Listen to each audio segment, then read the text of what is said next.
Hello আসসালামু আলাইকুম guys, দেখতেই পাচ্ছেন আমি এখানে একটি লাইভ বেকারিতে রোল বানাতেছি। এই রোলটি হচ্ছে সম্পূর্ণ চিকেন দ্বারা তৈরি হয়। এই দেখেন আমি কীভাবে সেই রোলটি আকৃতি করতেছি। তো প্রথমে আমি এটাকে বেলে নিলাম, তারপরে এটার ভিতরে কিমা দিয়ে আমি আবার গোল করে লম্বা করে নিলাম। তারপরে দেখেন ছুরি দিয়ে আকৃতিগুলো করতেছি, তারপরে ওভেনে চলে যাবে। তো আমি এখন এটাকে কাটবো। তো প্রায় আমার ডিজাইন করা অলরেডি শেষ হয়ে গেছে। তো আমি এখন এটাকে কাটবো।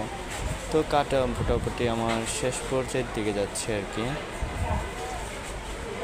তো সবাই ভিডিওটি দেখে এবং সাবস্ক্রাইব করে দেবেন। সবাই আমার সাথে থাকবেন, নতুন নতুন আমার এই ভিডিও পেতে অবশ্যই আমার সাথে থাকবেন।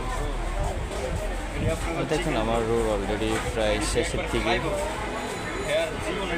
তো এই যে রোল হয়ে গেছে, এটা ওপেনে ঢুকানোর পরে একটা রোল আকৃত হবে। তো গাইস আসসালামু আলাইকুম, সকলেই ভালো থাকবেন। আপনাদেরকে নিয়ে এসেছি রোলের মেলা রোল, আনকারা স্নেক রোল, যে রোলের কোনো ব্যাখ্যা নেই। রোল হচ্ছে রোল, ভিডিও কারেন্ট।